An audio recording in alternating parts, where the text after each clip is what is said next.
City சைடில் ஒரு நாள் நைட்டு ஃபுல்லாக கரண்ட் இல்லைன்னா உங்களால் இன்வெர்டர் இல்லாமல் கொஞ்ச நேரம் வீட்டுக்குள்ளே இருக்க முடியுமான்னு கமெண்ட்டில் சொல்லுங்கள். Hi mister and missus family. இன்னைக்கு May 9th Thursday. கொடைக்கானலில் ஈவினிங் 7 மணிலேருந்து நல்ல மழை பெஞ்சிட்டு இருந்துச்சு. டெம்பரேச்சர் கொஞ்சம் கொஞ்சமாக குறைஞ்சி செம்மையாக குளிர ஆரம்பிச்சிச்சு.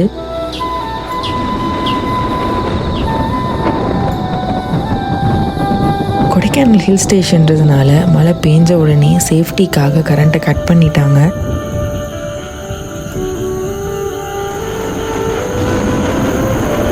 எங்கள் வீட்டில் இன்வெர்டர் இல்லாததுனால ஃபுல்லாக இருட்டாக இருந்தாலும் மின்னலோட வெளிச்சத்துலேயும் இடியோட சத்தமும் கொடைக்கானலோட குளிரும் சேர்ந்து எங்கள் ஃபேமிலி எந்தவித என்டர்டெயின்மெண்ட்டுக்கும் மைண்டை டைவர்ட் பண்ண விடாமல் அம்மாவோட மடியில் இருந்த மாதிரி அரவணைப்பாக வச்சுக்கிட்டு ரொம்ப ஆர்டிஃபிஷியலான லைஃப் ஸ்டைலில் என்ட்ரி ஆகிட்டு இருக்கிற நம்ம ஜென்ரேஷனுக்கு ஒரு நல்ல பேரண்ட்டாக இந்த இயற்கையை மதிக்கிறதுக்கும் அதை பாதுகாக்கிறதுக்கும் கண்டிப்பாக கற்றுக் கொடுக்கணும்.